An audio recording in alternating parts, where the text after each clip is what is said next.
And we're live. Hey, gang. Great to see you. Welcome to Ghosts of Bacon, episode 64. I'm your host, Jake Roberts. And this is a good one tonight, gang. It's our annual Bacon Bash, Bacon Birthday Bash. And started this a couple of years ago. I did a happy belated birthday, Mr. Bacon, for one of my very first episodes in my first season. Last year, we did our second annual Bacon Birthday Bash, and here we are at our third. And so far, I have two of my guests popping on tonight. And everyone, give a big Ghosts of Bacon welcome to my friend Stephanie McPeak Petersen. And here's Jayson Mercer. Welcome, guys. Glad you could make it. Hello, everybody. Yes. Yay! Happy birthday, Bacon. Happy birthday. Good to see everybody. So let's see here in the chat. We have a lot of the usual suspects popping on with us this evening. Great to see our friends Tom Burns. My sister Penny is on. Linda, great to see you. Lyndon Simons, Jan Scorza, Lon Walker, Soltron, good to see you. Mary Molsky. There's Ray, Jenny. Oh gosh, whole host of people. XO, AO is on. Good to see you. So happy birthday to Sir Francis Bacon. Here we are, the third annual Bacon Bash. And what I wanted to do tonight, just kind of, we're going to go free form here. And I sent out the link to some of our other folks who might be popping on. We might be even hear from the reclusive Zee Zantlo. So Lori might be making it with us. John Edwards, well, let's see. The Ravens won last night, so he's a happy camper. And so they don't have a game today, but he is waiting for the delivery of his new washer. Now, it was supposed to be there at 7. So if John's able to make it, that'll be good too. So we have a couple of other folks who might be popping on. So there's Jan, and then AO. Happy Bacon Birthday Bash, y'all. Thanks, our friend. So good to see you guys. I'm so glad you could join me because this is always so much fun when we're able to. There we go. That's better. When we can, just visit. And I don't know if everybody saw Jason's T-shirt, but I hope everyone will do that. Click like and like and subscribe. Like and subscribe. Thanks, my friend. Help Jake out. Help us all out. Yeah, for sure. You so, listening to it's been a while since we've been able to visit, and wow, my melon is looking way too big. We're going to back off there a little bit. There, that's better. Nobody needs that. Oh, thank you, dear. I just got another drink delivered. What great service in this house! I tell you what. So catch us up. What have you guys been working on? What are you interested in now? Stephanie, you have a really cool development that you're going to share tonight. Why don't we start off with that? Because I'm really excited about this. I can't wait to get my hands on one. Well, about, I don't know, a year ago, I got my copy of the first folio, which is, this big book like so. And I was so excited about having that in my hands that I could flip through and look at everything big as life. So I decided that I wanted the same thing in Silva Silverum, especially because we've got a group now that's sort of focused on the book Silva Silverum, on Bacon's concept of this idea of the forest of trees, which is kind of a strange title. And so the research that I'm doing on that, I would love to be able to do it, with my hands and look at everything with my eyes as opposed to on my computer screen. So I downloaded a copy of the book, the original. Well, it was published in 1669, probably by Raleigh. And so I downloaded the whole thing and then took each page and formatted it to fit into this book. Amazing. And so it's huge. It's the same size. It's the same size as the first folio copy that we have. That you have that too, Jake. Yeah. And it allows for angle drawing, Jason. And it allows you to see, a lot of details. And so I had to break it up though into 2 books. They're kind of thin, you can see there, but the files are so big Yes. that it would only let me do half of the book at a time. So I've got 1 through 5 of the centuries in one book, and then 6 through 10 in the second one. And Amazon sometimes does a weird thing. It has done this with my other books too, where if I update something, it may or may not get printed that way. Right. I ran into the same thing. Yeah. Yeah. And like I have a review on one of my other books now on the back cover, but it's kind of a crapshoot if you order the book, if you'll get that version. Well, that's just the same thing happened with me. And in fact, I wish Zee was here to talk about this, because she originally reached out to me and said, Jake, I just ordered your Oak Island book, but it's not the version that you advertised. And I had already discontinued this other version. And so I don't know if they had pre-printed a few. That's what I wonder. I don't know. And the one that she ended up getting, that was the one that had all the typos and a couple of pagination errors. There was something corrupted in the file when I initially published that one. Yes. And tons of mistakes in it. So I went through and I made sure I had the correct file, and I even changed the title to because it actually the Oak Island Treasure Maps actually contains more than one map. So the original title was Oak Island Treasure Map, singular. And so I corrected that on the cover as well. And some people still, like you said, ended up getting that originally, the original garbage copy. So, I put out on Facebook, anybody who ordered that, if you got the wrong one, direct message me, and I'll just, out of my own pocket, send them a copy of the correct one, because they already paid for it and they should be getting the correct version. So and that happens with this too. Like you can see that on both of these, they're only listed as 1 through 5. And that's because for 6 through 10, I pulled the 1 through 5 cover over. Right. And I updated it to 6 through 10, but Amazon doesn't seem to know that I've done that. And it's so frustrating. Oh, well, but the point is that the text is in there. The text has not ever been updated because it's just what it is. Right. So I feel like this will be a good thing to have if, we ever lose the power grid and we need to read Francis Bacon by candlelight. I'm in. I'm definitely going to be grabbing my copies. And I think it's such a great idea. And I had thought about this a while back of doing the exact same thing that you did, but with Novum Organum. And so I think, as a group, for the Ghosts of Bacon, if each of us could kind of like at least, take one as a labor of love. And you plan on doing a couple more too, don't you?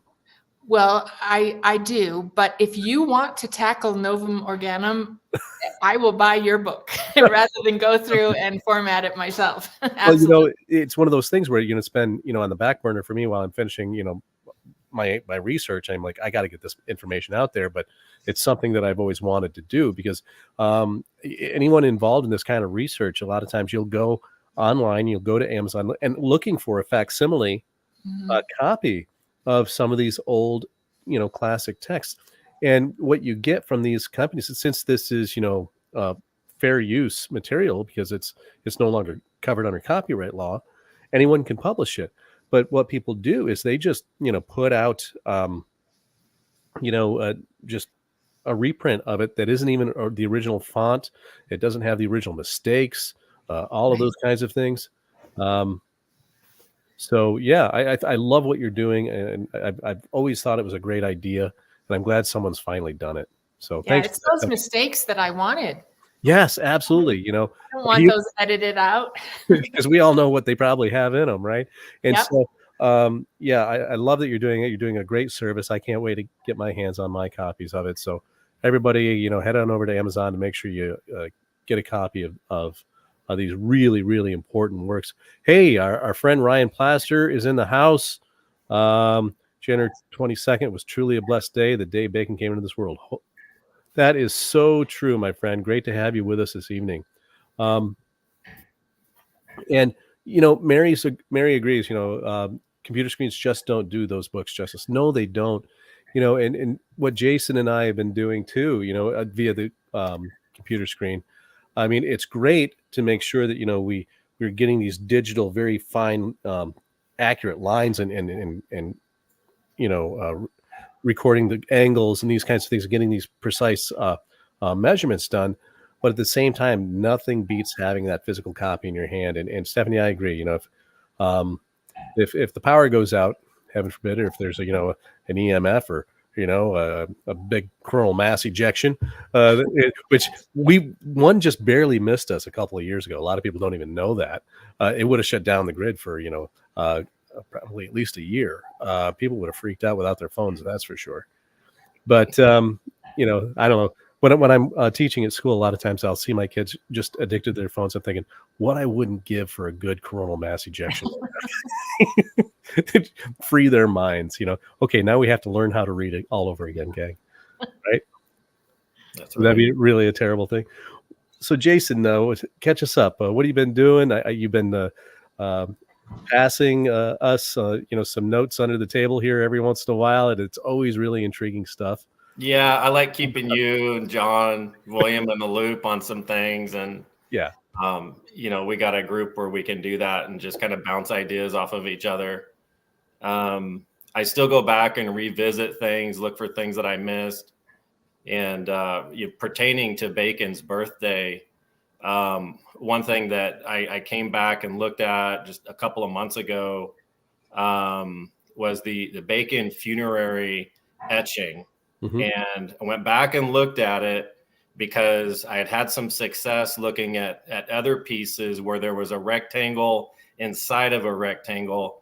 And I didn't catch that when we first did that live podcast looking at this artwork. And so inside of it was Bacon's birthday at the overall corner to corner in the artwork at 61 degrees, which is the year 1561. And then when that creates the two different isosceles triangles at center on X, one of those angles on the left and right side is at 122 degrees. So numerically, now you have the numbers that make up his birth date.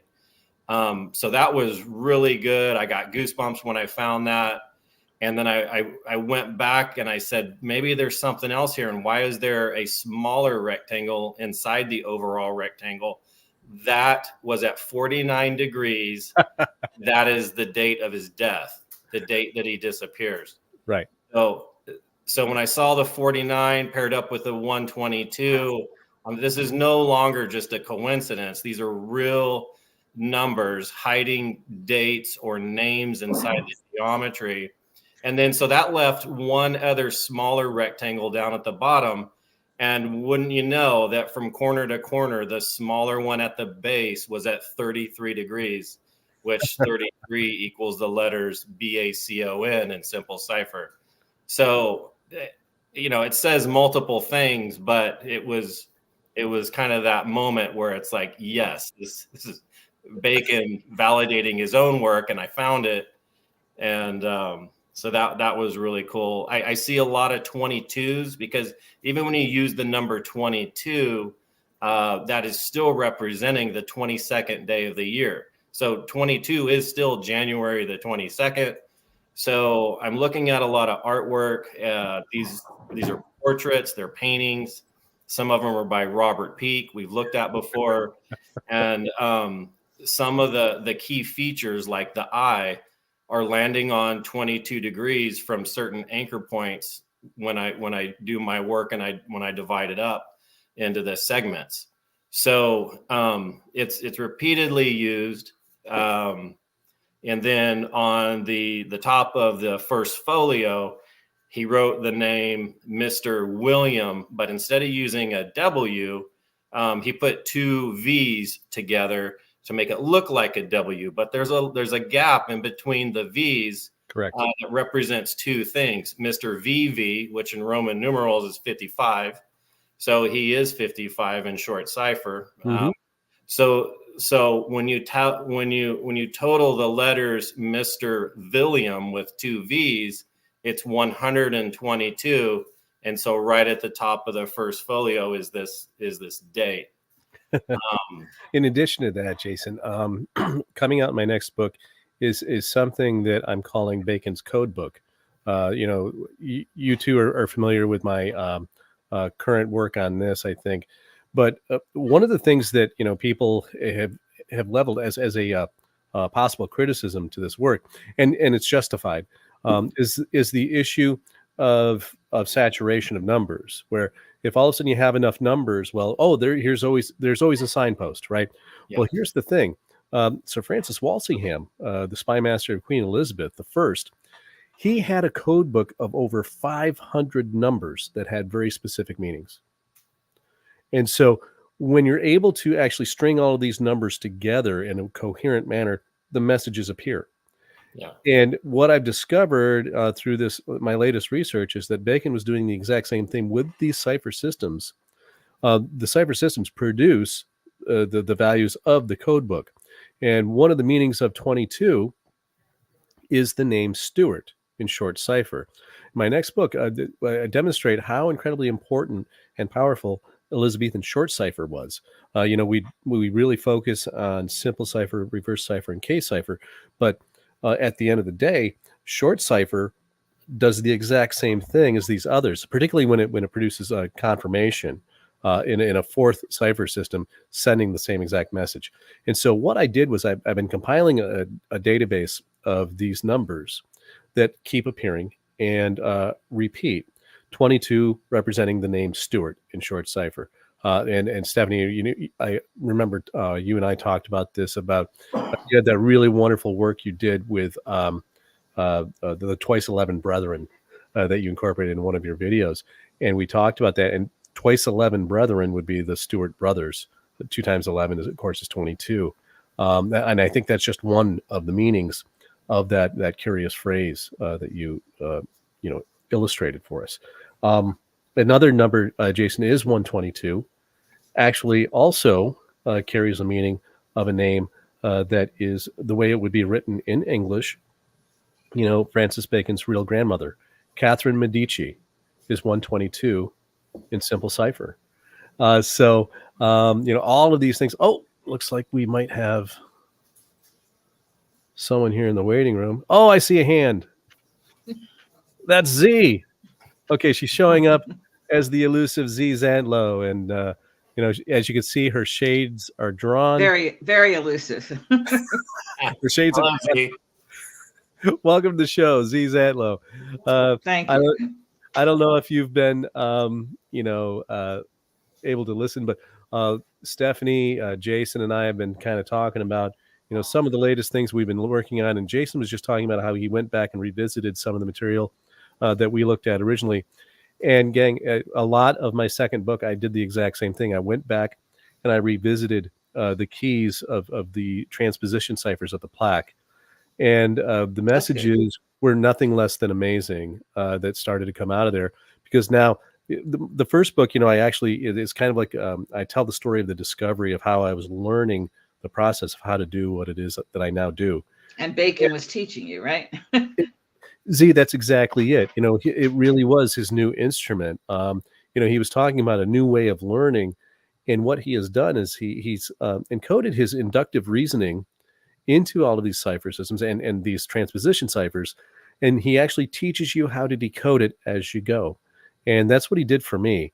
And what I've done here in my third book, this third installment, is I went back and I revisited some of those transpositions, and I've learned exactly how they work. And the messages that started appearing, particularly when it comes to the key that I call, it's the fifth key of key 38. It's when I took key 38, I used the number 38 to decrypt or transpose the plaque, and then I took the number 5 to transpose key 38. And so it actually has the word E-masker in it. And so in that E-masker transposition table are the names of his aliases. And so I was able to go back, and I did a show a while back with some of the information that I discovered about John Dee. This was actually a shared alias with another individual that he was in cahoots with. So, I'm really excited about some of these discoveries. But the problem with this third book is that the discoveries are just as outrageous, if not more so, than my first book. The message, and they keep coming every time you do something, right? Absolutely. Yeah. And as I've been editing this work, I make more discoveries. So, Jason, Stephanie, you guys know how this works. I was talking with Will Russell and John Edwards, and they've been trying to finish up their work. They're going to have a really amazing book coming out soon about the 1611 King James Bible. Their work is just astounding, the kinds of things they've been discovering. But the thing is that all of us have been discovering these same messages that these original ciphertexts claim. That the message just keeps repeating. Francis Bacon was the son of Mary Queen of Scots, and Francis II, and that in and of itself, in my mind, is really just an astounding piece of information. It's the one story that keeps repeating in everything we find. Well, I think what's interesting about it particularly is when I do an alias code decryption, when something like that shows up, that somebody isn't messing with it, because nobody knew. Well, some people knew, but I mean, that was a big secret. So if that comes up, that shows that it's real. Well, and that's it. And once again, with what I've done in this next book is I've refined my techniques in terms of making sure that it's nothing less than that scientific decryption method, the methodology that all cryptanalysis would use. And so in doing so, the meanings of these messages, it really becomes unequivocal. They say what they say. They are there. This is not random, and other people can reproduce it. And you guys have been doing exactly the same thing. You've been finding the same messages and corroborating a lot of my original findings.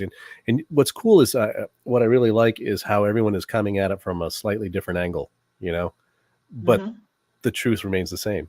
Yeah, exactly. But it's like everywhere. There's like nothing you can study from that time period that he didn't have his group in some way or another. Everything important that happened within a couple hundred years, it seems like he was involved with. That is such a great way to say it. What do you think, Jason? Yeah, and I think in 1603, when Elizabeth passes and his half brother James comes in and takes the throne, which was already well planned out, and I believe James was already a Garter Knight in Scotland as king before he comes over with the rest of the Garter Knights. Correct. This is why you see, and this is why scholars say there was a change in the tone of the works of Shakespeare after Elizabeth is gone. There were things that he couldn't print or say, even under a pen name. And so he couldn't have written about Henry VIII with Elizabeth alive. Oh, yeah. And so, so that's one of the things he does. But also when James comes in, he immediately funds Francis Bacon through the Shakespeare Playing Company. And what's odd is after this lump sum of money is given to the Shakespeare Playing Company, as soon as he's king, even before the coronation, there's no thank you letter, or at least that I know of, there's no documented meeting between the two saying, hey, here's this day where we celebrated, where Shakespeare was here and these other people were here. And it was just a big party celebration and, a thank you. There's nothing. So well, let's have that party tonight, gang. Yes. Happy birthday, Francis Bacon. Happy birthday, Francis Bacon. Happy birthday. Cheers. Jake, I've also been looking at genealogy. For some reason, I just get sucked into it. Yeah. And because we're looking at the lineage of Francois II, his father, and Mary Queen of Scots, all that lineage is there, even on Wikipedia and a couple of other sources. So it doesn't take long to just track it back. Sure. So oddly, today, the 21st of January, was Charles V of France's birthday. That was Bacon's 6th great grandfather. Right. Wow. So happy birthday. He planned that. Happy birthday, Charles. Yeah. Happy birthday to lots of people. Yeah. And by the way, a lot of you sent me some birthday wishes yesterday. Thanks so much. Appreciate that. Yes, happy birthday. Oh, thanks, Zee. It's been that's one of the things that from doing this podcast and writing these books, and it's first of all meeting really cool people like you guys, but just the connections that suddenly just kind of crop up. Every other Sunday evening, a bunch of people pop on and send me some good vibes and good support, and it makes me realize that I'm not just kind of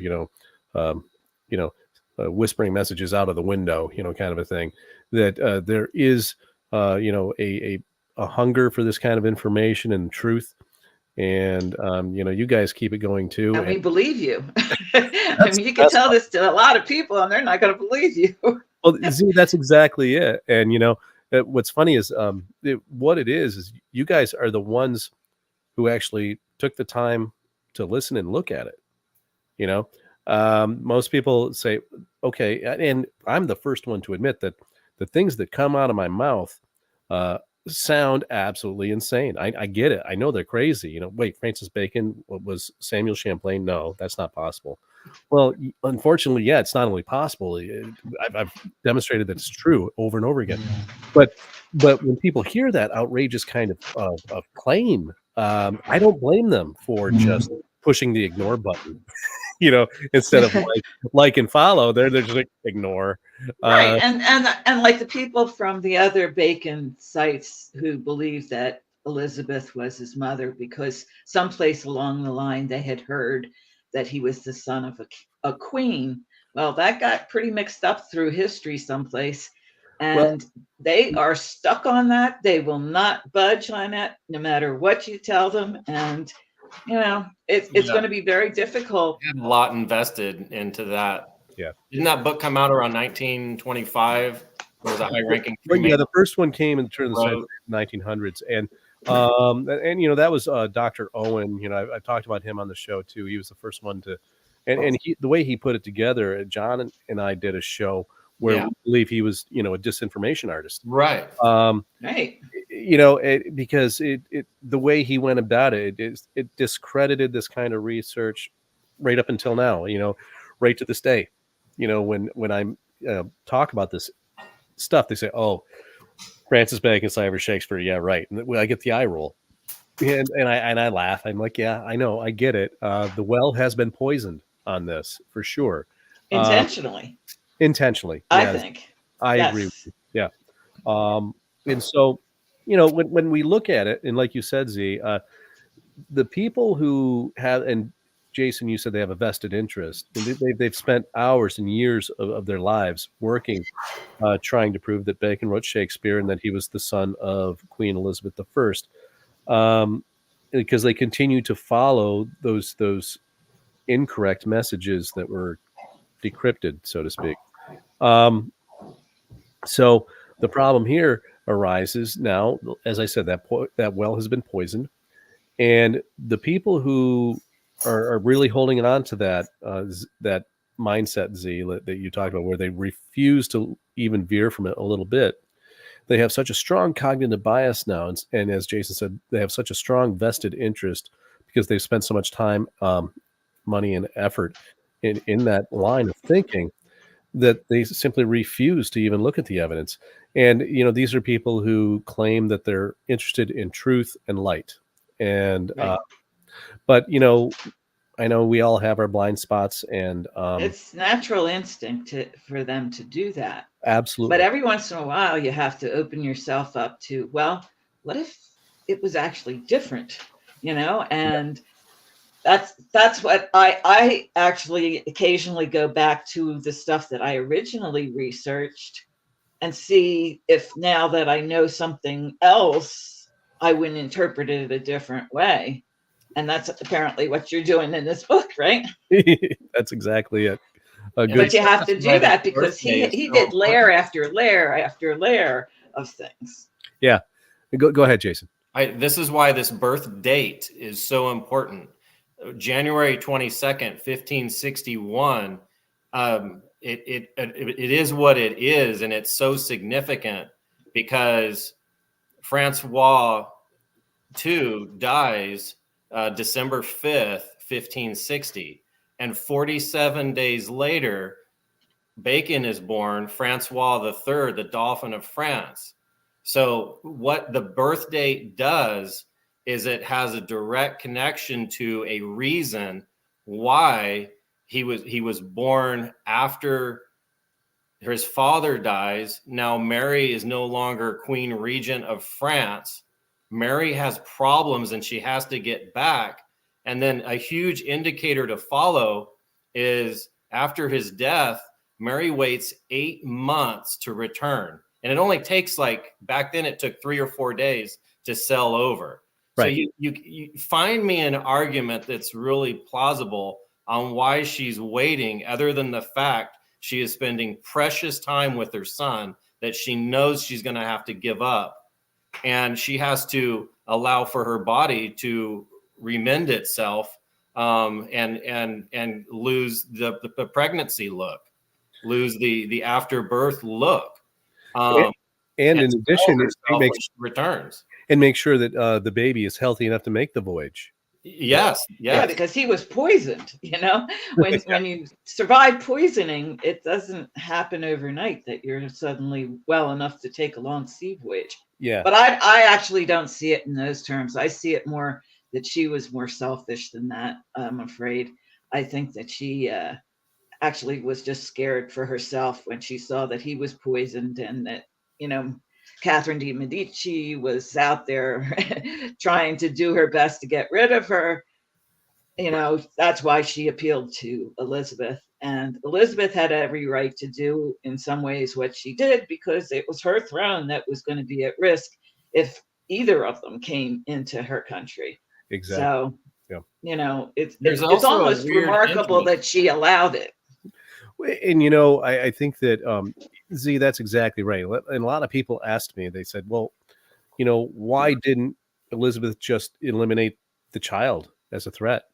Right. And when you look at history and their behaviors, you can see that was not something that was in the cards for them, because Mary, through her behavior, a couple of times reached out for Elizabeth's protection. When she was ousted from the throne of Scotland, even though she knew that she would be under house arrest in England, she still fled and asked for Elizabeth's protection, which she gave her under house arrest. But you have to consider what house arrest was like back then for a royal. It wasn't so bad. It was better than dying, right? Yeah. And so I think that also, when Elizabeth places Francis with her Lord Keeper and one of her closest confidants, Lady Anne Bacon, in one sense, she was keeping her enemies closest, right, amongst her closest allies. And yet, as they would raise him to be an ardent follower and supporter of Elizabeth as his queen, and he was extremely loyal to that upbringing. And so, well, also Lady Anne was one of the most educated people in England, and not just educated, which just happened to work really well for Bacon, who could take good advantage of that in every way. Absolutely. And the funny thing is that not only is, people always say, oh, she was the most one of the best educated women in England. No, she was one of the best. I like the way you said it. Best educated people in England. Yes. Formidable. Well, it was just by chance, because her father had no sons to teach it to, so he taught it to his daughters. Yes, exactly. But she was extremely educated, and that helped him learn all those languages. By the time he was 10 years old, he knew all those languages, which is pretty amazing. It is. So going to the chat here. David, I keep making this announcement on the show. Oh, I hope it's going to be here, next month, blah, blah, blah. Then I keep pushing it back because as I do my editing, I keep finding more and more information. And with this final edit, I've been going through and doing my final editing. And what I've been doing is trying to, instead of glut the pages with the multitude of ciphers within the decryption process, I'm just going to try to pull a lot of that more complicated stuff out and just say, here are the basic messages, and here how, in simple terms, this is how they produced them. So that's what I'm doing now. I'm in the midst of writing the very last chapter, where he faked his death and who helped him do it, and where he was when he was 88 years old. And so that's what I'm currently working on. And I'm hoping I have a midwinter break coming up from work here in February. I thought you were retiring. What happened Yeah, to that? good segue. I'm going to get to that too, Zee. Thanks for bringing that up. Originally I was going to be retired. I'm like, okay, I could just go do this full time and get it done. But I've been chipping away at it, and I still think I'm on a good timeline for getting it out mid February. As far as my retirement goes, it's out there someplace. It's probably going to happen at the end of the year now. I think it's just a better transition for my kids, my students, when they started to hear that I might be leaving mid-year. I thought there was going to be a little insurrection or mutiny or something. So they I thought you would take that into account. Yeah. Eventually. I said that to somebody. I said, that's really strange that he would try to retire in the middle of the year. Well, why? And I said, because he cares about his kids. I do. And there are extenuating circumstances that, I'm not going to get into on the podcast, but overall, I'm very, very satisfied with that decision, specifically for that reason. It's one of those things where I always planned on going out on a high note, and I have such a great crop of seniors this year, and my CHS, my college and high school class, English 101 that I'm teaching, where they get college credit. They're such a really fun group of kids. That's how I want to exit. I want to exit laughing. And so I'll finish out that. But so answer your question, David. Yeah, I'm hoping I'm on track. I'm on track for February. Then he's going to start his next book with all the stuff he couldn't put in this book because there's so much to tell, right? Well, you know what? I'm hoping that there are going to be a couple of other authors popping out here pretty quick. Well, it looks like there are. I'm not going to be throwing out anybody's name or throwing them under the bus or anything, but it's not going to be me. I can tell everybody that right now. But all the rest of you guys, go to it. You need help, let me know. There you go. Good to know. So let's see. Well, here's an interesting take from Barbara. People in 1500s through 70s were not angels and did mercenary things.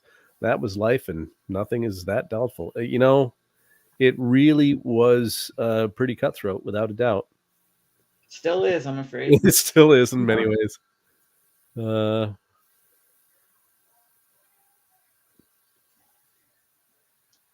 AO, yeah. They are everywhere. People who just want to poo-poo the facts. Can I don't know what you guys talked about before. Amy was kind enough to help me get in.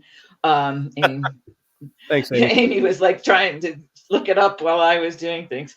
I switched off to a different method. But one of the things that I found remarkable that I came across pretty much by accident, because I started saying, wait a minute, this sounds just like bacon.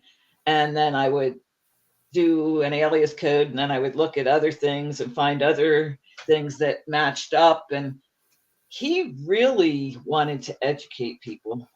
I mean, as you as an educator, I think would totally appreciate that. Absolutely. But he went to extremes to educate people. He even wrote books to have mothers, not under his name, mind you, Right. mothers teach their children some basic things. And the mothers were learning at the same time while they were teaching their children. And he did it in many languages so that it was dispersed all through Europe.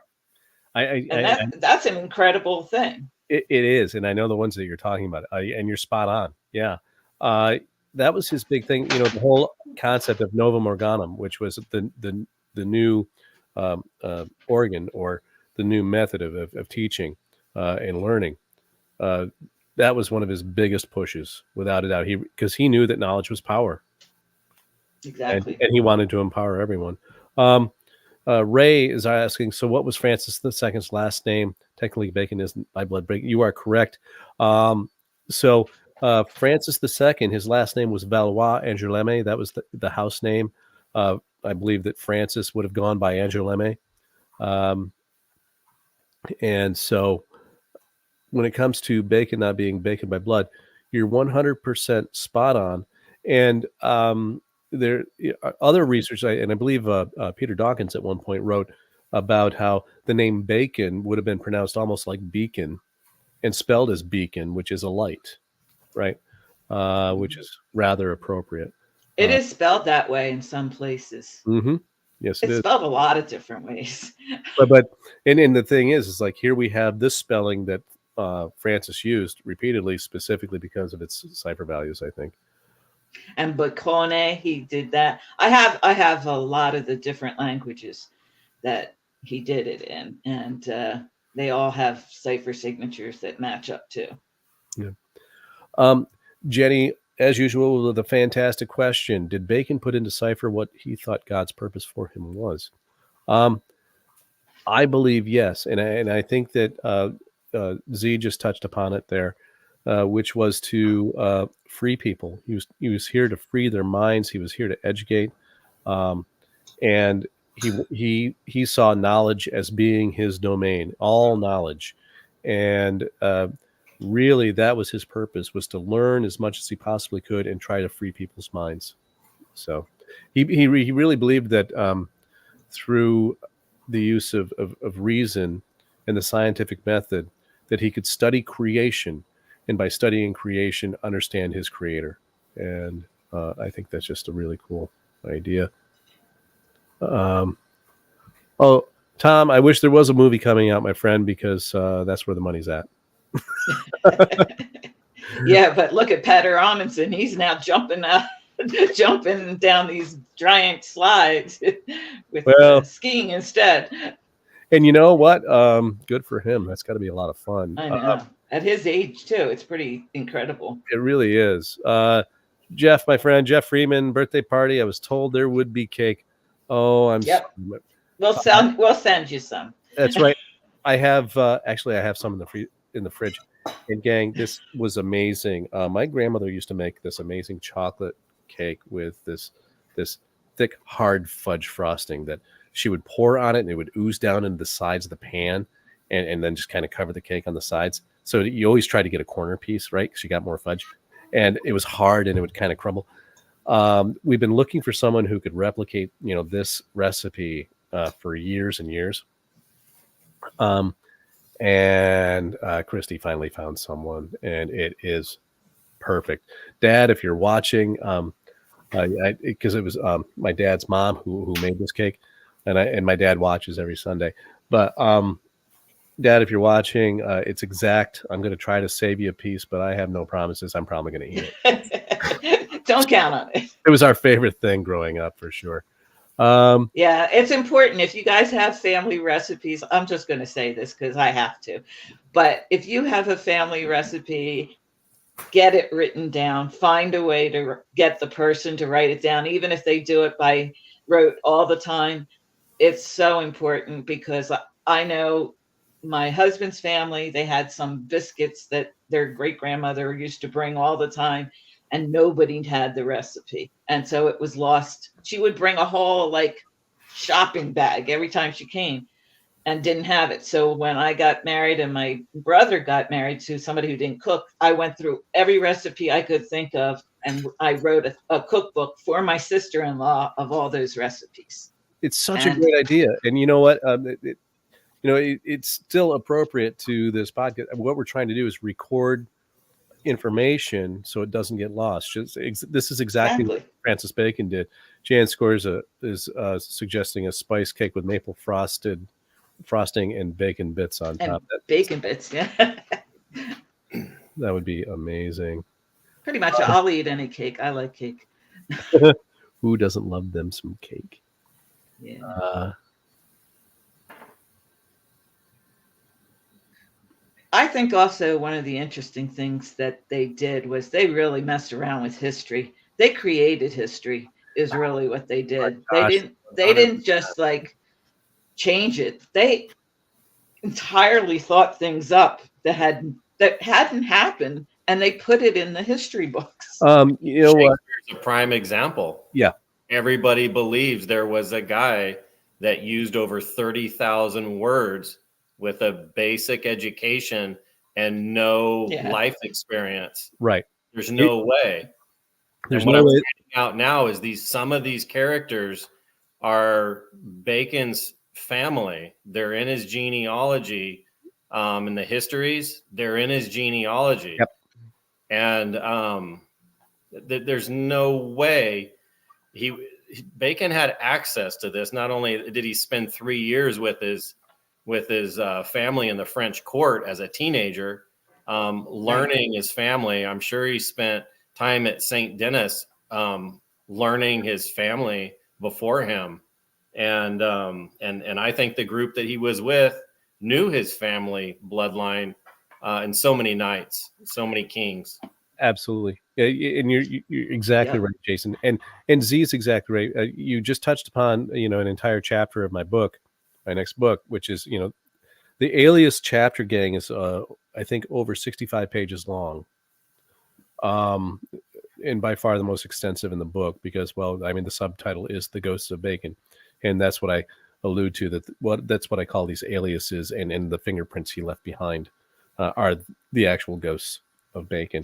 And many of these people survive today as real living, breathing people in history. They have a shadowy background. And they all start with the same phrase. No one knows much about, so-and-so's childhood or education. Early life is not known. Yeah, not much about his early life is known. And then all of a sudden, poof, here they are on the world stage, this famous person. Well, the other funny thing is, I think after a while they got into like writing really extraordinary things about them, like horror stories, basically. And they must have sat around laughing while they were writing these things up. That's how I picture it, is them sitting around and say, okay, what's the most ridiculous thing can happen to somebody? How can we make up how Chris Marlowe dies? Right. Let's figure that out. This will be fun. And these characters who all of a sudden they're all interrelated. And this is kind of what I do, Z, with my alias formula too. And you and I have talked about this quite a bit, which is we look for a context. We see all these little signposts, kind of, these little red flags keep popping up. Say, okay, this guy's interesting. Let's take a look at something he wrote or something he painted, and then boom, there it is. We see all of the signposts, and this is one of the things that people have difficulty with. I introduce my alias chapter with a quote, interestingly enough, from, and then again, everyone, this is a professional hazard here as an English teacher. I started with a quote from the book 1984 by George Orwell, because in it, he talks about, the main character, Winston Smith. His job is working for the Ministry of Truth, and he has to rewrite history to make it match with whatever the party's saying at the time. So he has to take whatever that was written before, throw it down the memory hole, have it burned, and then he has to fill in the void, right? And so to do this, he creates this fictional character that he names Comrade Ogilvy. And then he makes the commentary after he's created this whole backstory of this fictional character who, he says, suddenly Winston realized that Comrade Ogilvy exists in history. He didn't exist before, but now he exists in history as a real person, just as real as Charlemagne and Julius Caesar, and based upon the same evidence. Think about that for a second. Orwell is actually telling us that, did Charlemagne exist? Did Julius Caesar exist? We think they did. Columbus? Because there was a written account of it, right? Well, who wrote that account? Well, what I've discovered with Bacon's aliases is that oftentimes he's the one who wrote most of the information we know about these people. Everything we know about Samuel Champlain was written by Samuel Champlain, or should I say Bacon. So, this is where we start looking at, what we think of as history, and it tends to give us pause. And so suddenly, and they had access to all these like castles and things. They could throw paintings or documents or whatever anywhere that they really wanted to. They had inns on all those places all over Europe, and they did. And sometimes, like, I'll just go to a site that has old manuscripts. Well, I can actually like see their artwork and recognize it immediately. And it's full of stuff that they did thinking that nobody else was going to see it. They didn't like think about the internet at the time that we would be able to pull this stuff up instantaneously from country to country. Right. And so it's there in plain sight, but nobody else was noticing it because they are in different countries. They didn't have the access. It was only to, for the monks. It was only for royalty or whatever. And so the educated class. Yeah. Robert Peake is one of these. Robert Peake, whoever he really was, is on retainer, and he's painting for people. And these things weren't meant for public eyes to see. And over a couple of 100 years, people were like, well, why do I still have this painting? Or, or they would sell it, or, so a lot of these pieces. Even better than that, they wrote a book about all these artists that they were using as aliases, which is, it's just phenomenal that they had diaries for these people that they would write. They just and just probably sat around writing the diary. Just like King James immediately funds the Shakespeare Playing Company and creates the King's Men, all of a sudden he pulls this painter in named Robert Peake to start painting, and they're pushing money through. They're pushing money for the cause through these artists. Exactly. And so some of these paintings weren't seen. One that's in my particular interest right now, it's got Bacon all over it, is a Robert Peake that popped up out of a private collection, and it's going up for auction, and it says Shakespeare 1608. And if you know Robert Peake, he paints the 8, so the top of it is flat. It looks like a fishtail. Yep. And so the professionals have identified the portrait as Robert Peake. I agree. And I couldn't agree more with the hidden geometry inside of it. And it's Bacon. Well, eventually, too, they're going to figure out the chemical makeup of the paints and all that. They're already starting to question why somebody would be using, lapis blue at a different point in time than it actually existed, or it was so expensive that, some poor artist is never going to have used it. And they liked it. Yeah. And let's see. We had De Kritz, you have Peake. When you really look at their artwork, and particularly the circle of people that they were painting and how they are all interconnected, Jason, the other interesting part is when we get into who is the elder and who is the younger. A lot like Robert Peake the elder, and then there was Robert Peake the younger. Suddenly are we talking about two different people? Are we talking about father, son? Are we talking about two brothers where one was older, the other one was younger? a lot of Right. questions. And then they say sometimes that the younger one was repainting things that the father had done. That's not even true. No, I mean, no, sorry. it was all See, one person. yeah, you get it. Yeah. And the biggest question I have is, and I address this multiple times in my book because I think it's such an important question to respond to, because it's the one that's the most commonly asked. How could one person be all of these people? And it's a really simple answer. From a modern corollary, all we need to do is think of the modern spy movie. We see Jason Bourne or James Bond, Ethan Hawke Hunt open up their briefcase, and here is a myriad of identities and Disguises, yes. passports. And all they have to do is pick one and say, okay, this is who I am today.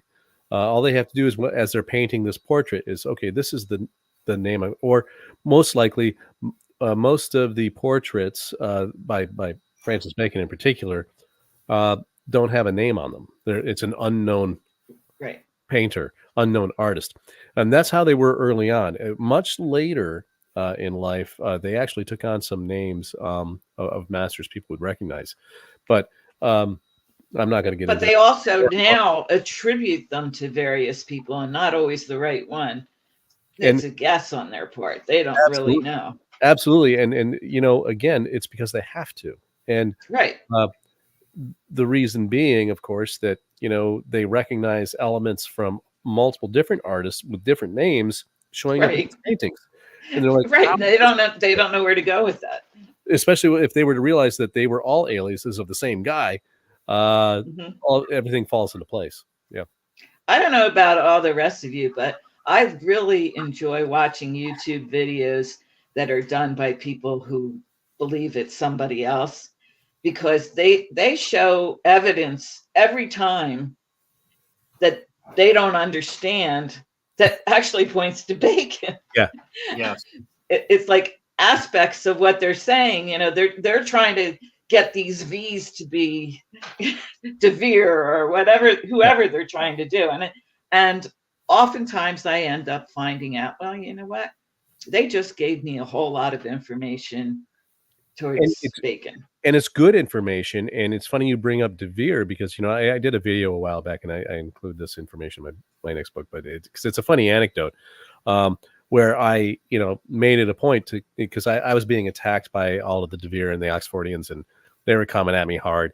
And so I did a podcast where it was called "Sorry, It Wasn't De Vere," and boy, oh boy, did I get a good reaction to that one.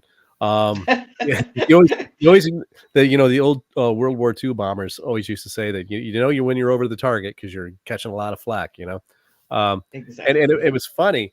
But then as I'm doing all my research and I discovered, I said, wouldn't it be, I wonder what, I looked at, a lot of the videos and they actually have some really good information. And I have a De Vere book sitting on my shelf where I'm like, this is really good. And it really does have some good evidence that yes, De Vere had a hand in this. So who is De Vere? How does that work? And lo and behold, I figured out who De Vere really is. Exactly. And how upset are they going to be when they find out that he was a mask or an alias? Right. Or will they be elated that they're not going to believe you either. I'm sorry. Either, but wouldn't it be amazing if we all just said, "Oh my gosh, we've all have been right all along"? Now, right. I'm not saying that De Vere they're not all right. Right. I'm not saying that De Vere was Bacon. That's where I found the Chiro. Yes. And it was Alexander Wu. Wow. Yeah. Wow. Wow. And I mean, the guy is so intelligent and knows so much. They're so invested in the De Vere propaganda.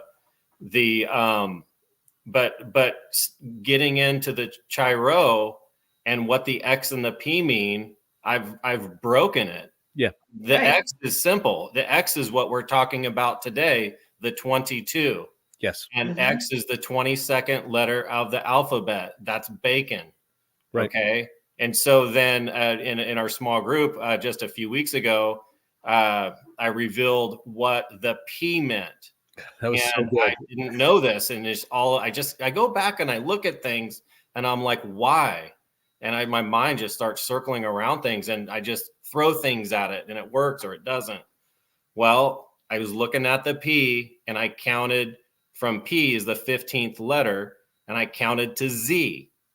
And I thought, because I've done this in other work with scripted messages, I got to the end and I counted the other direction back.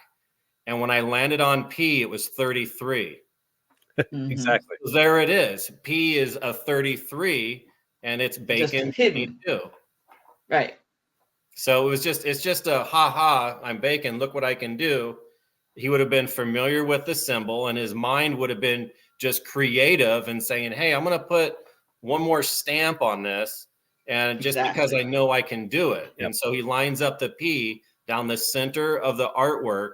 And I have found this on after Alexander's, I think 4 of my own pieces. So I have a total of 5 or 6 tri-rows on frontispieces now. Wow. Yep. They're there. They're definitely there. It's fascinating. I mean, they have all these authorship conferences where they try to be nice to each other, but they're really not.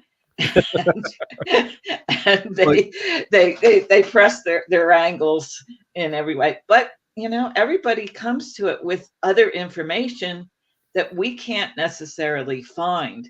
Right. Well, we could if we had 16 lifetimes to try to find it.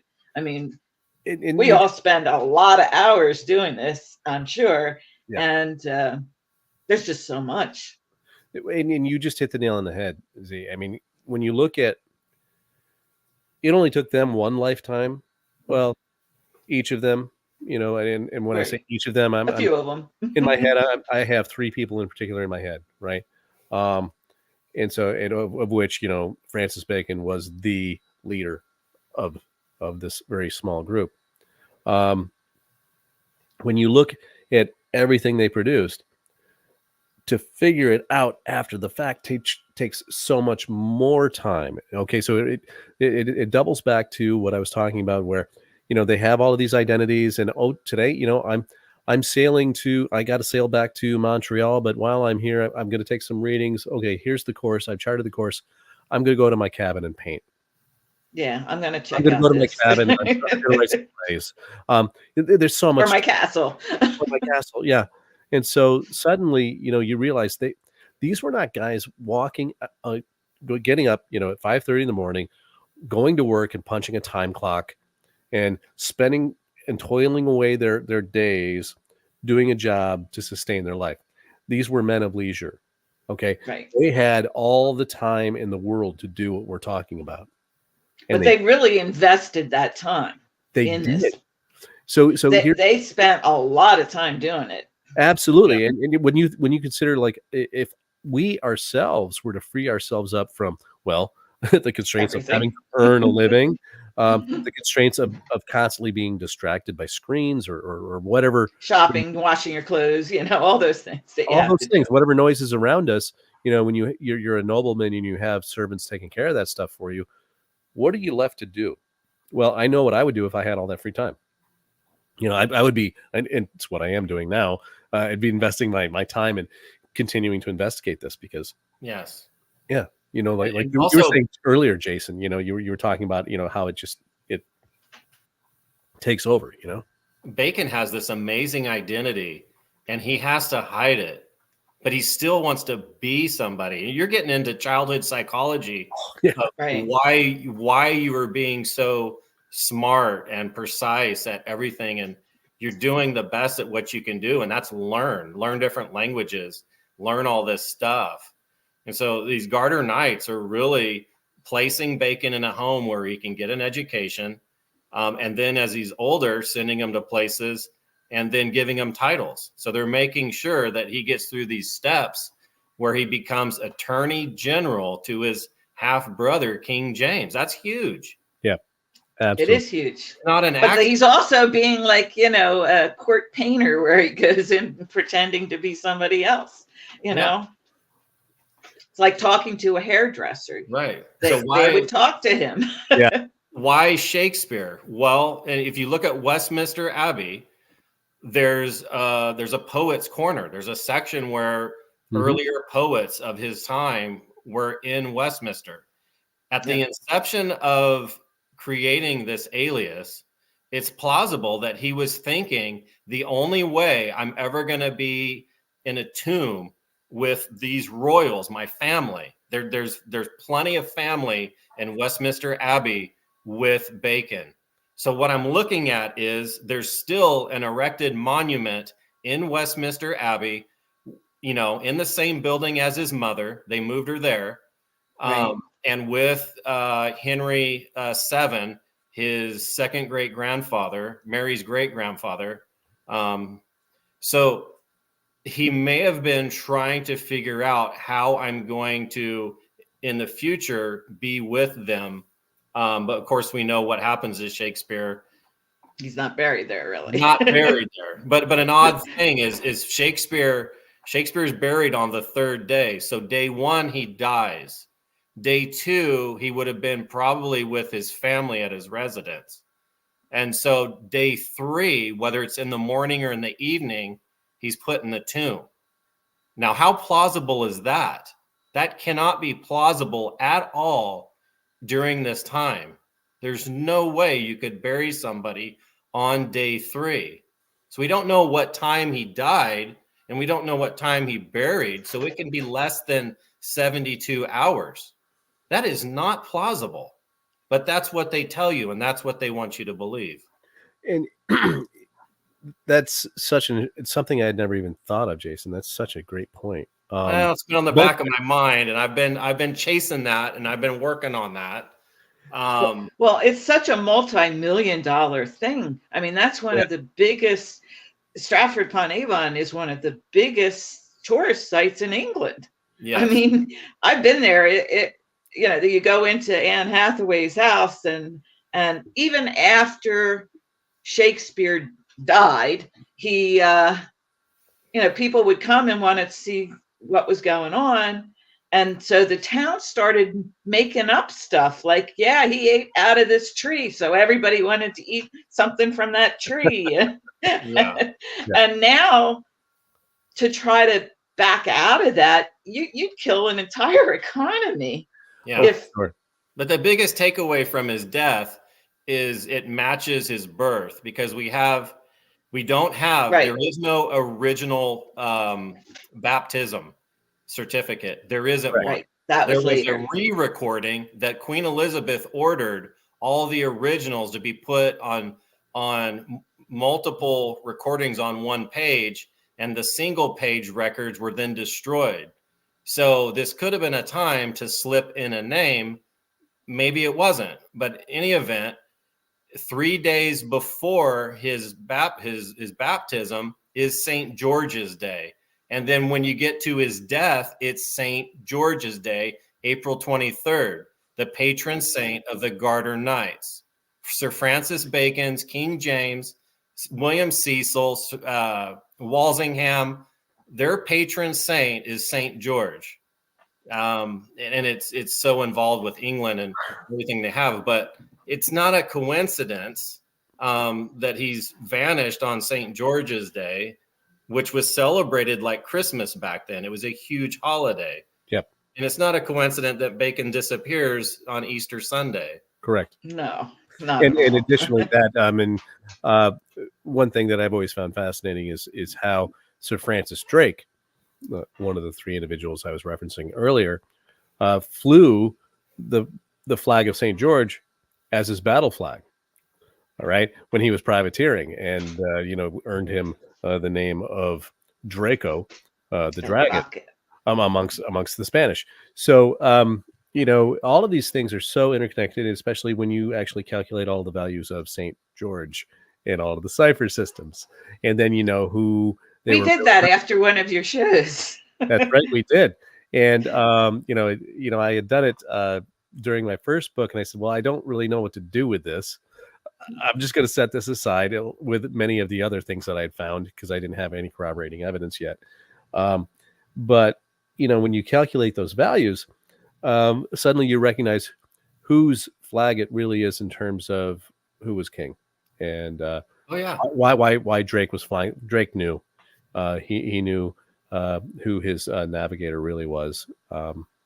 And what's really great is there are some eyewitness accounts of Sir Francis Drake. They were Spanish and Portuguese prisoners that he later released, and then were later tortured by the Spanish Inquisition because they actually participated in Drake's Sunday worship instead of Catholic Sunday worship. So they were tortured about that, along with asked a lot of questions about Sir Francis Drake. And one of the things that two of them in particular brought up was that Sir Francis Drake was a prolific and extremely good artist, a painter. Yes. They were always painting down there in that room. They were always painting in his quarters, and he had a young relative, his young nephew or cousin, it's referenced, John Drake, which when you use the alias formula, you don't have to do any subtraction. You find out exactly who he was. And they were both really prolific artists. And the Spanish sailor was really upset because they were so good at depicting coastlines and drawing maps that there's no way anyone, it really scared them, because there was no way that anyone could ever go wrong in trying to find these locations in the New World. And this is what the Spanish were really protecting, were all of their colonies and in all these locations where they were landing on shore. Well, Drake was painting pictures and taking them back to Queen Elizabeth and having all of these other navigators and sailors take a look, say, okay, this is how you get here, and here's how we can get there the most efficient way. And that's how they were able to defeat the Spanish in terms of colonization as well. Really, really pretty cool story. Looking at...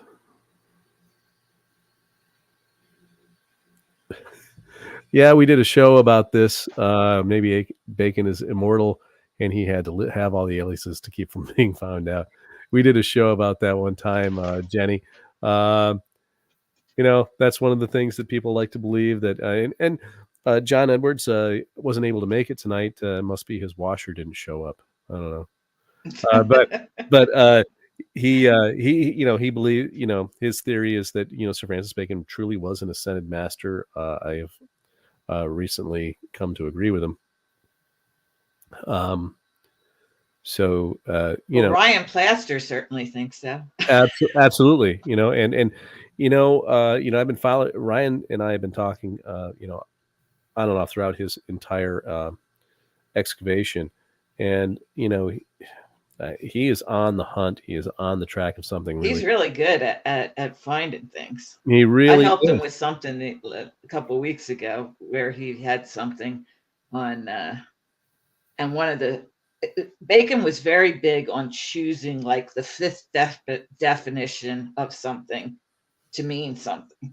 He never went with the first one. He always went with whatever the last one was, and the last one fit right into Ryan's theory. Yep. Exactly. Yep. And he didn't know it. So I sent that to him. Well, see, that's just it. It's like, it's one of those things where if we continue to all communicate, we continue to pool, and share information here on the side, and then when we're ready to come out and share with the world, that's one of the cool parts of all this whole process, is the way this works.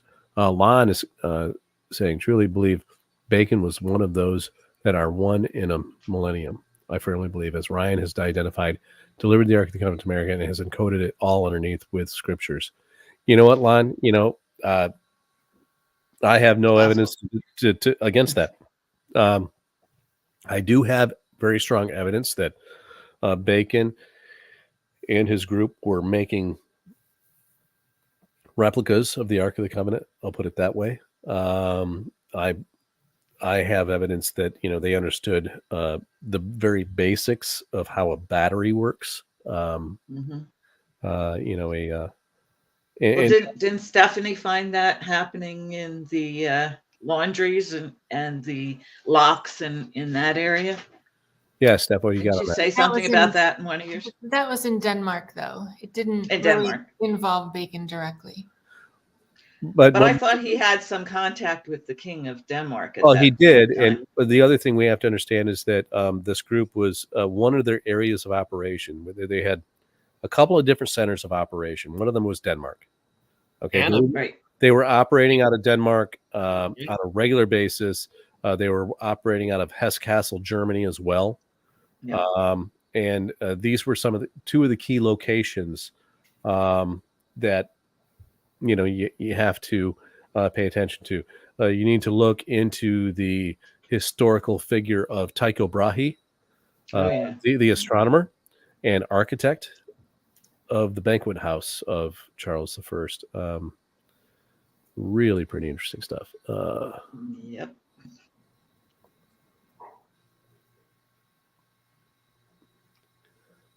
Yeah, Ray, I think you're also right about that. If I remember correctly, there's definitely a map attributed to that. There's something going on with Bermuda too. I don't know exactly what it is, but they recreated the whole land mass of Bermuda and Oak Island. Oak Island was not shaped the way it was originally. In my I'll just tell you, I'll go ahead and give you this. Oak Island is in the shape of a dolphin.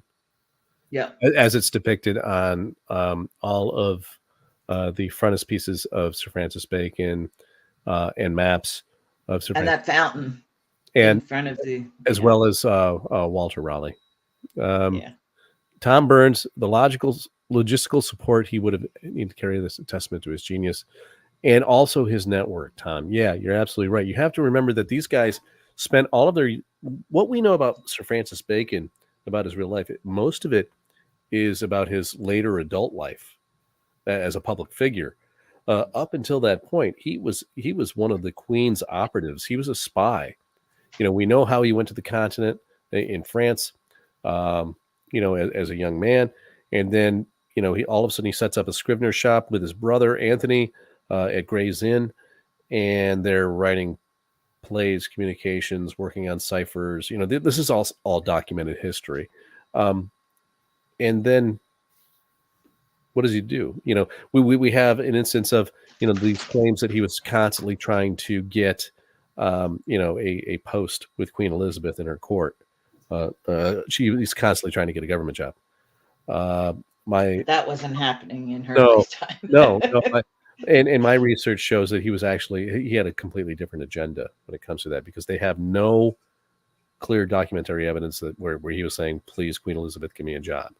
But other people were saying it for him. Absolutely. Yes. I think he had a job for her. It just wasn't a job that anybody else knew. That's exactly it. What were you saying, Jason? I had to look it up just to confirm it. But James, when he became king and married Anne of Denmark, there were things he did immediately. One of them was fund Shakespeare. Yep. He immediately knighted Anne's brother, who becomes king of Denmark.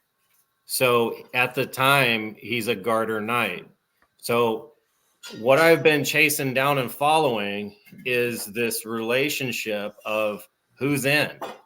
And one of those that I brought up in another interview a while back on the frontispiece, the Drojot portrait, was when Bacon was 3 years old.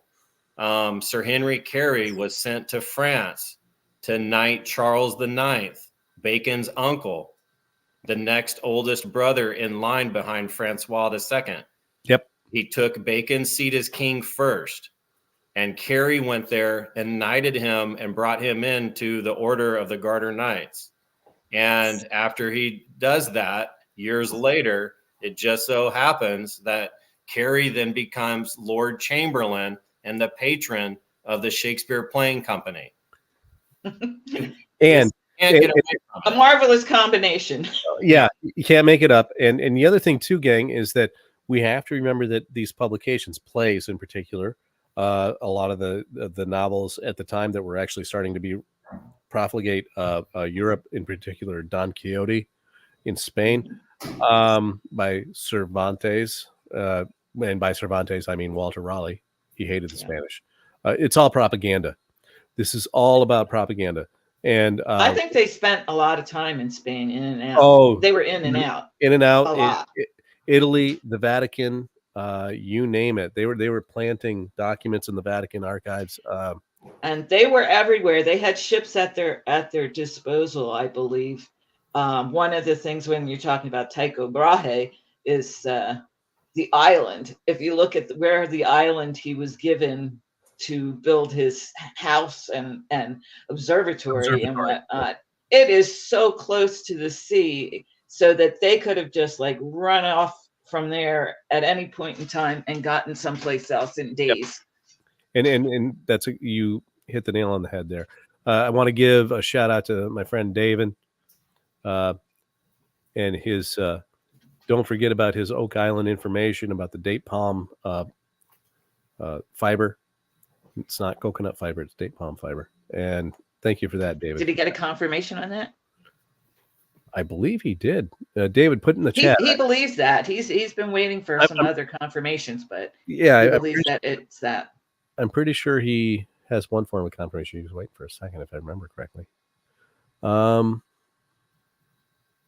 I have to also explain something about Frank March. You keep seeing his posts, yep. and they're very difficult to understand, but he really is onto something. I'm telling you, Frank, because I can talk to him and get it out of him what he's doing. Yep, and it's just incredible. Well, that's just it. Frank and I have been talking, through back channels, direct messages, and thank you for that, Amy. You're on there, correct. Frank is really onto something, and like you said, the way he explains things to me, and the way I explain it to him is this: what he's doing is much like what I do, in the sense that we're taking what is actually, when you're thinking about what Bacon does and how he approaches things, he sees things and thinks about them in a 3-dimensional way. Correct. And then what we have to do is try to funnel that through a 1-dimensional linear way when we write it out. And that's what I struggle with in my books, is trying to explain what he did 3-dimensionally and say, okay, so here are some pictures and this helps us illustrate it, but now I have to give a narration. And that's what Frank's been doing in the Ghosts of Bacon group. I agree, Z. We got to give Frank a big shout out. I think he's onto something. And I know that, through comments and replies on his posts, that people are having a tough time kind of following it. But I see exactly what he's doing. He's explained it to me like he has you. And Frank's onto something. I can't wait for him to kind of. He has a good eye for picking it up. Oh, he does. It seems like an awful lot of things. This was planned a long time ago. What they're doing on the island, what they did on the island, was planned a long time ago, because it shows up a long time before. Yeah. Jake, I want to mention too to Amy that I am from the Rosenkreutz family. Oh, cool. Cool. I'm from a branch that was up in Norway in Bergen. But Rosencrantz, I wrote a blog post several years ago saying that Rosencrantz and Guildenstern, did I say Rosenkreutz? I've been drinking soon. But I knew who you meant. Rosencrantz and Guildenstern, I wrote a blog post that they're Danish. And it's true. Obviously, they're in the Danish play, Hamlet. But right. When we were there, and I'm part Danish, my husband is full Danish. And when we were there visiting, I found actually in Broholm Castle, there is a painting of a woman with the name Rosencrantz and Guildenstern. She was a member of both families. Oh my gosh. Yeah. I'm sure Bacon saw it at one point in time. Did it have any gold letters with the side of it is what I want to know. Yeah. Yeah, probably. Gold letters. Broholm Castle is the most amazing place, other than Kronborg, which is where Hamlet was set. Right. And anyway, but yeah, you're right. There was a big connection between Denmark and England because of Anne. Absolutely. Yeah. And It was before her even that they before were her. involved there. Z, I was Yeah. just going to say that. Yeah, it was before that even. And I think that's what kind of brokered the marriage between James and Anne. David, thank you for sending Frank to us. He's quite a resource for sure.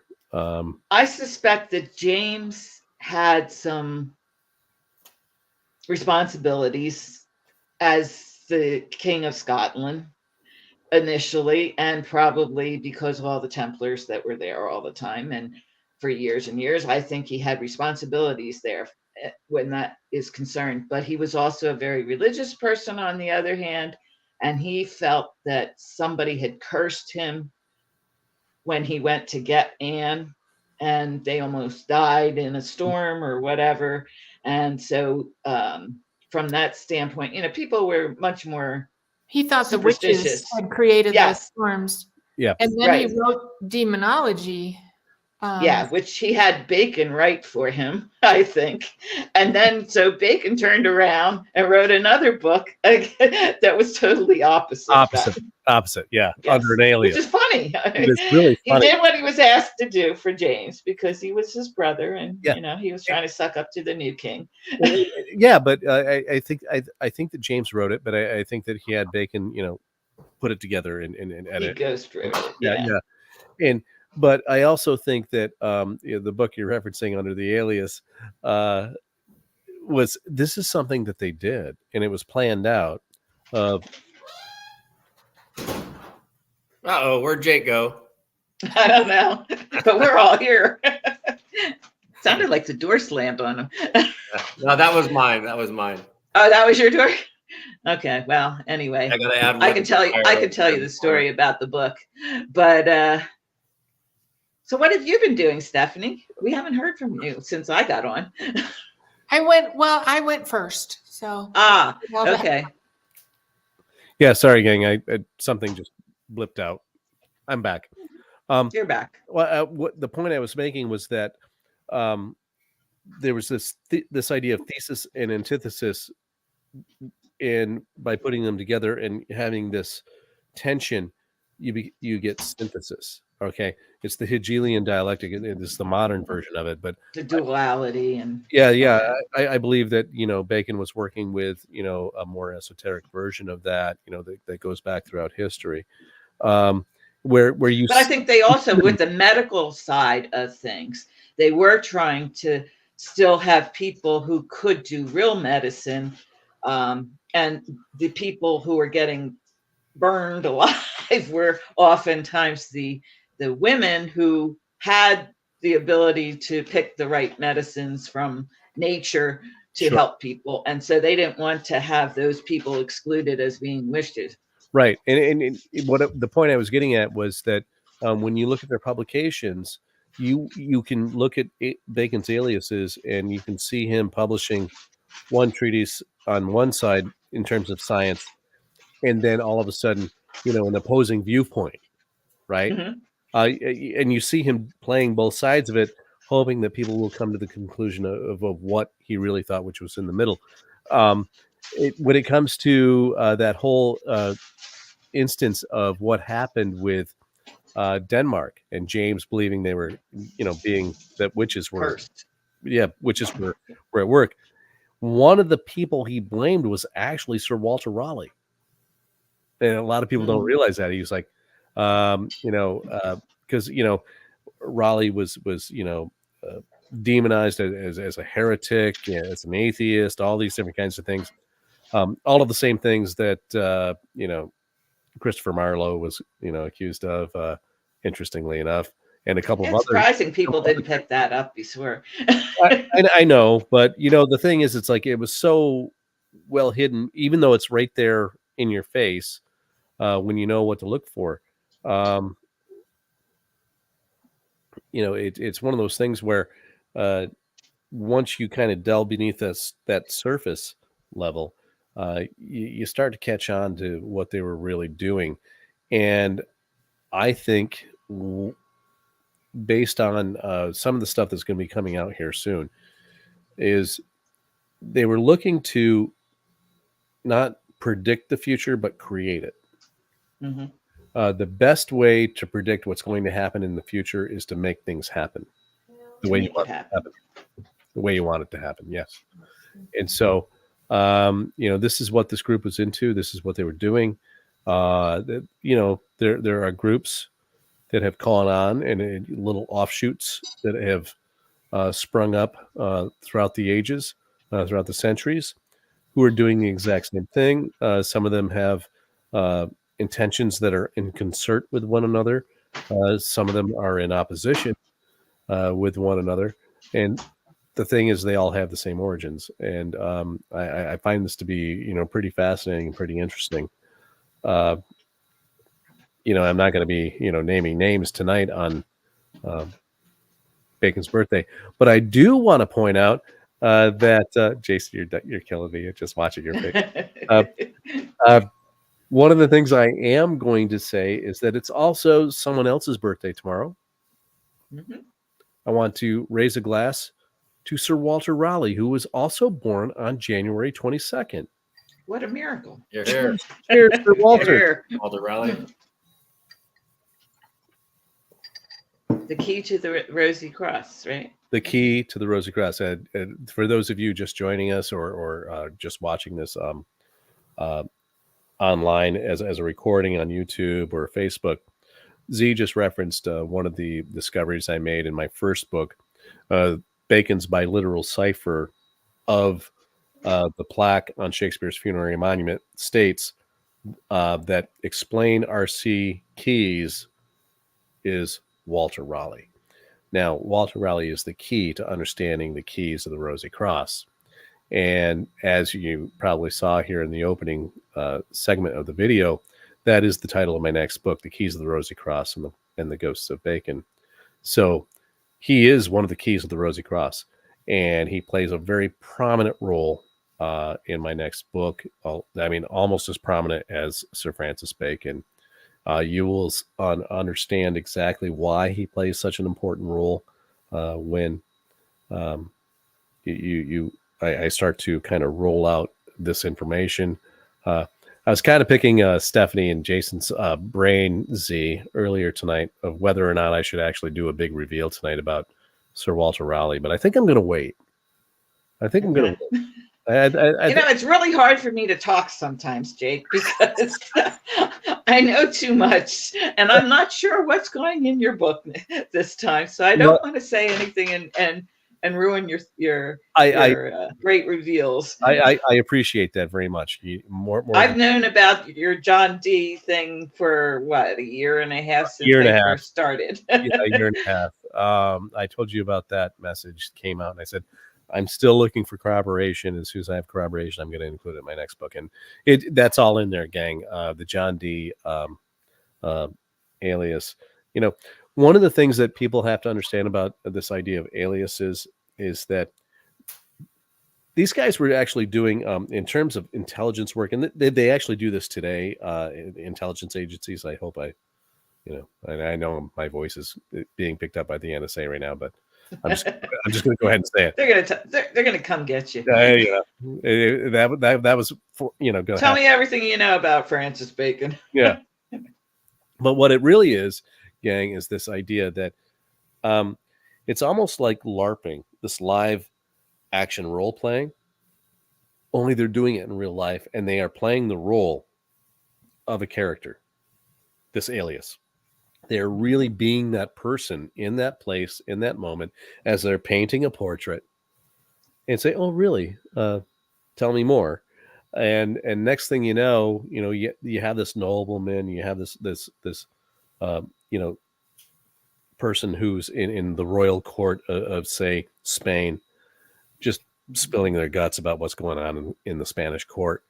And this is all intelligence that's going directly back to Queen Elizabeth I and later James. And so when we understand that this is exactly what they were doing, and then they were able to teach other people what they were doing, and then when people see the publications of the Fraternity of the Rosy Cross start coming out, and they immediately look at the front cover and they just start laughing and say, okay, I need to check this out because this has a message for me of what I'm supposed to do next. This is how this group operated. And originally, the Friar Rosy Cross was 3 people.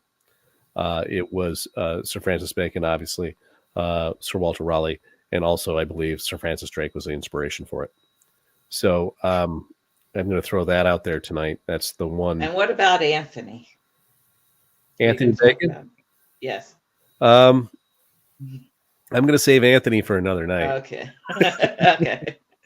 Because when you talk about Anthony Bacon, things become very complicated because he was actually, it's Also funny, they're also a spy.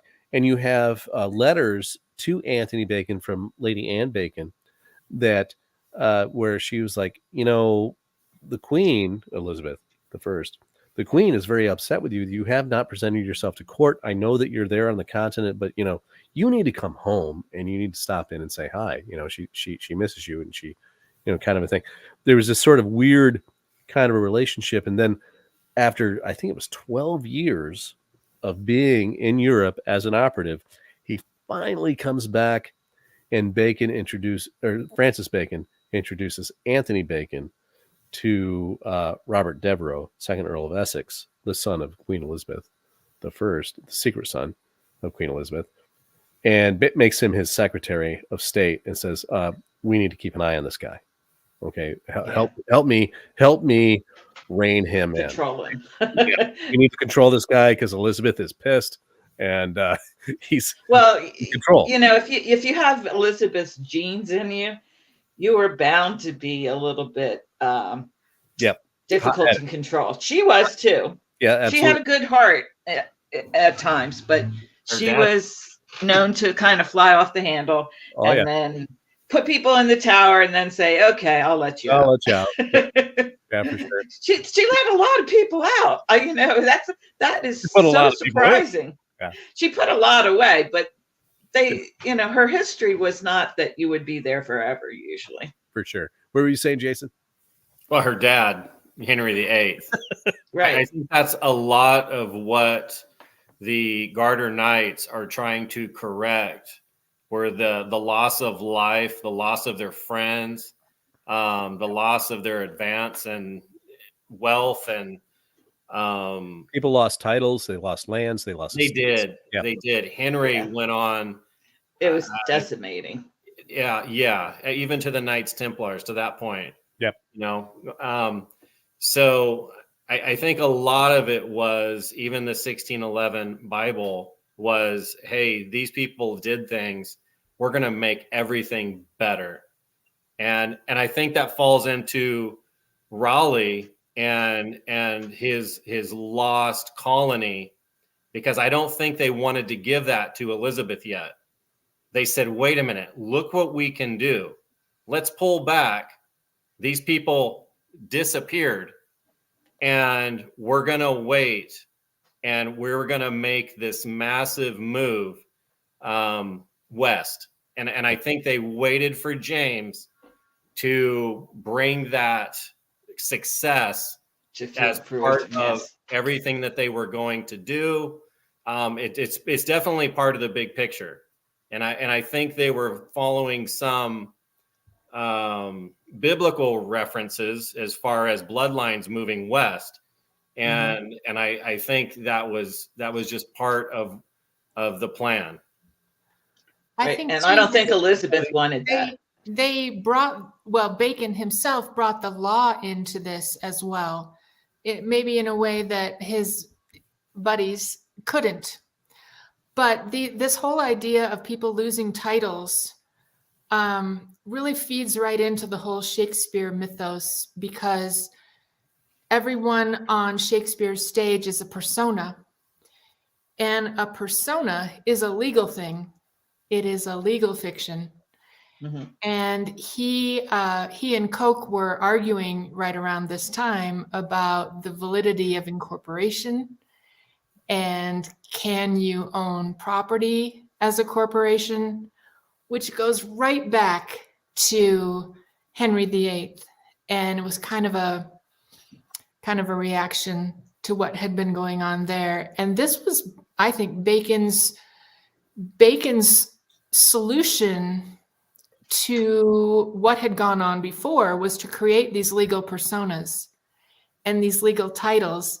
And in fact, it still is sort of trickling down through history. My latest video was all about legal title. Yep. And nobody understood the way that these titles functioned or the way that land ownership functioned like Bacon did. Yep. Right. Nobody. Yeah, and Charles really got them messed up by going along and not going forward with the Knights Baronet. Yep. He really messed them up. He did. He went back on his word. Yeah, he did. And you know what, gang? It's like all three of you just now, back to back, just validated a bunch of stuff that's coming out in my next book independently. This is why I noticed you were drinking a lot when Stephanie was talking about Cook. A little bit, but but what's funny is this whole thing. I'm sitting here and giggling and just nodding and this is why I do it right here. And you three and obviously there were a lot more. There are a lot more people out there who are doing exactly what we do, and they continue to validate what you do, what I do, and it's funny. It's like I can't say more than this, and it's not my story to tell, but when Will Russell and John Edwards are ready to make their big reveal, people are going to be astounded by what they found. I mean, astounded. I mean, you guys and Jason, you've been involved in this before, where you guys have information. You want to see my face, and when I go, and I make that face. I'm like, "Are you kidding me?" But they keep saying, "Jake, your face is going to melt," and they've hinted a couple of things, and it ties in exactly with what's coming out next, gang. So we have some very, very big things coming up that I'm going to reveal. I'm going to start wrapping things up here. We're honing in on 2 hours. And the thing is, with the four of us, if we get together and we just kind of keep on talking, we're going to do this all night long. And Yes. and I'm looking at I encourage other people to try to get involved in this, because there are so many different avenues that they could pursue. And it's just fascinating. I mean, I have learned so much since I started doing this that I had no idea I would learn about. I learned about mining. I've learned about, all these bizarre things, like when you watch The Curse of Oak Island and you learn about all these strange things. Well, in addition to that, when you're studying Bacon, you learn some of the stuff that he learned. Oh, absolutely. And Zee, I mean, you just summed it up perfectly. So thank you for that, because the more people, the more hands on deck we get. You're so good at me. Thank you. The more hands on deck we get, and every once in a while I do an episode saying, all hands on deck. Please, I know, and this is, I wish William were here so he could attest to that. He couldn't be here this evening. He had a conflict, but the more, he was one of the first people who looked at my podcast and he says, "Wow, this guy is crazy." The first time I had him on the show, he says, mate, the first, he says, like, the first time I listened to you, I thought, wow, this guy is really, he's nuts. He's a nutter. He's crazy, but he really seems to believe this. And at the end of the show, I said, if you don't believe me, I know it sounds crazy, and I preface it with it, I finish with it, I know it sounds crazy, but look at it for yourself. See for yourself if you don't repeat the same things that we're all finding. And he did. And you looked at one of the appendices of my first book. You said, well, these numbers, I recognize some of these. And so just doing that, he looked at it, and next thing you know, he contacts me, says, Jake, he says, I I thought you were crazy, but you're right. You're right. You And are crazy and you're right. I am crazy and I'm right. But, it's so funny that when people actually take the time to look at it and review the evidence, and then they start looking at it for themselves. And this is what has led to all of, you three and so many other people who, they message me kind of behind the scenes. They don't want to be, necessarily on a podcast yet, that kind of a thing. But what's happening is that people are corroborating the evidence. They're corroborating the same messages. And, this is a really great thing. And I think that we're going to be taking a big jump forward here, when this next book comes out, because I'm putting together what I call, like I said earlier in the podcast, Bacon's code book.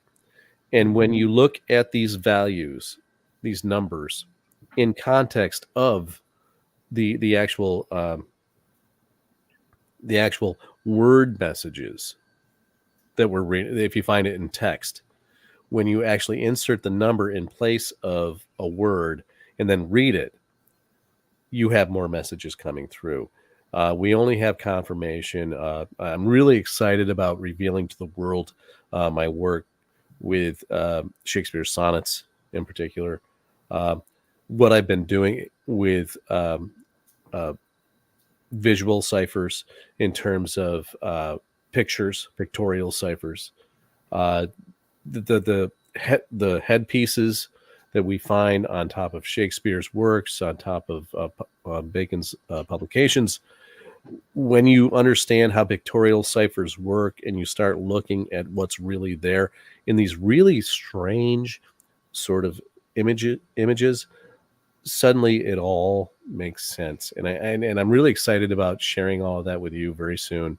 Like I said, I'm hoping that, I'm able to get that out to you starting next month. But, and Linda just summed it up right here. We've been going almost a couple of hours, and it is a fascinating talk. And the thing about it is we can all just go on all night long. But at the end of the night, normally it's like this is an hour podcast, and we've gone for 2 hours. And I want to thank my guests, Stephanie McPeak Petersen, Jayson Mercer, and Zee Zantlo. You guys, you know what? You've become the three of you and several other people who are in contact with me, particularly Will Russell, John Edwards. You guys are my inspiration to continue to do this, simply because you keep me going. Every once in a while, it's like I'll be looking at something and say, am I just creating my own echo chamber in my head? And then all of a sudden, one of you messaged me and say, "Hey, you're not going to believe what I just found. Check this out." I'm like, "Holy crap, we're right!" And so I appreciate you guys so much. I appreciate you showing up tonight to celebrate our buddy Sir Francis Bacon. Everyone who joined us on the chat, I want to say thanks and cheers to you. Happy birthday, Francis Bacon, tomorrow.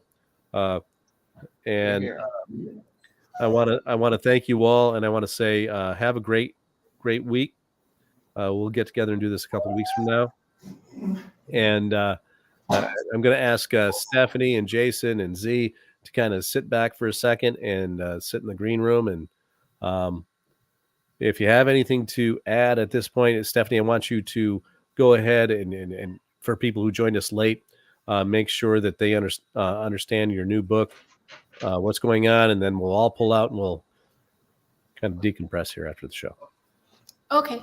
Well, this is just a set of 2 books that I put together over the course of about a month and a half, because I wanted to have a hard copy of Silva Silverum in the original font with all the original errors and big enough to see. So it's the same size as the Shakespeare First Folio that they sell for $150 or so. And now, if there's ever a power outage, I can still read Bacon. I don't have to go to some website to do it. And I'm hoping to do more, but I know that Jake is thinking about doing Novum Organum himself, and that's awesome. And I would be thrilled to get that without having to go through all the formatting. So, and if other people would like to do this too, it's, it's time consuming. It's a little tedious. It is brain numbing. I won't lie. It is. I really appreciate you having done that. I gotta tell you, I haven't gotten through a lot of it because I've been busy with other things, but it is a marvelous thing you did there. Well, thank you. And I love having something that I can flip through because I'm a flipper. And so now I do. And I'm going to hopefully get through New Atlantis and at least, finish out Silva Silverum because it's in there. So. Oh, yeah, for sure. And incredible, Stephanie, can you do postage to Australia? I don't know. Oh, I would assume that Amazon could do that, but I don't know the answer to that question. Aki, if you, I don't know if it's H or Aki, but if you go to Amazon in Australia, you should be able to order directly from there, and they will ship. I know with my books, I have worldwide distribution simply because of how I had everything set up with my publishing company, Slewfoot Publishing. And so I think you should be able to get it shipped directly to you. And Stephanie, I'm sure that you went through the same process. Yeah, there should be distribution there. You bet. Aki. Thanks for that, Stephanie. Very good. Anything to add, Z? And then we'll go to Jayson. No, just join up. It's worth doing. It's worth having something that you can do the rest of your life if you want to.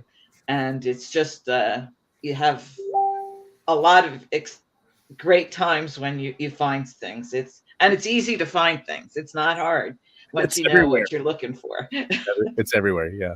Go ahead, Jayson. Like, subscribe, help take out, help us all out. Yeah, help us all out. Yeah, thank you, Jayson. Post it to the group and stick around. We're sitting on information that hasn't been released yet, and you're going to see some amazing things coming. So stick around. Thanks, Jayson. Well said. And you know what? I don't have anything to add beyond that. These three fine individuals are doing so much great work. And the big thing is anyone can do what we do, all the time. We see people in the chat saying, I can't believe how you found this. So how do you even see this? But you have to understand, once you start looking for it and you start doing what we do, you see it. It's just there. Like Z said, it's right there in your face. And they left behind, I'm going to use a phrase purposefully, a treasure trove of information. And some of it leads to a treasure. And, all of you know that story. But hopefully, as we continue this adventure together, you're going to see that it doesn't end in just one island in the North Atlantic. I'll say that much at this point. So until next time, thank you, Stephanie. Thank you, Z. Thank you, Jayson. I'm going to go ahead and sign out. Thanks, Dick. Oh, thank you, guys. I appreciate you so much. Pull you out, hang out backstage until I'm done streaming, and I just want to do a quick decompress with all three because this was awesome. Thank you guys so much. I appreciate you more than you realize. So until next time, I'm going to pull you guys out. I'll let you wave. Thanks, Jake. You bet. There's Z. All right. Okay. Just want to see that hand in front of the shades. There we go. What a fun time. Oh my gosh. When you're able to, surround yourself with people who become like-minded individuals because they start seeing the same things you see. This has been that's been for me the most rewarding part of all of this. This started back, during the COVID lockdowns where I'm like, I need to focus my energies on something to keep my sanity. And I started decrypting the plaque. And then suddenly all this information comes out. People actually, it resonated with people. They understood it. They got it. And they realized I was right. And they started getting into it themselves. Next thing you know, it's turned into this thing. And you know what, Aki, that's kind of the message of the show here that I always finish with: much love and love much. Be cool to each other. I appreciate you guys so much. Looking at Stan, thank you for showing up. I didn't see you there earlier, but I see your name there. Thank you so much for saying Tom. We have Amy, Aki, Jenny, all you guys, Mary, Penny. I know you're still there. Thanks, guys. I appreciate your support, your continued following. And until next time, just be cool to each other, be kind to people. And even if you don't think they deserve it, because sometimes they don't, we know this. But if we continue to treat them with kindness, maybe they get better. Who knows? All right, gang. Until next time. And by the way, the next show that I do, I'm going to do a couple of big reveals, a couple of big drops coming up soon in anticipation of the book release. So thanks for joining tonight. Appreciate you guys. Have a good night.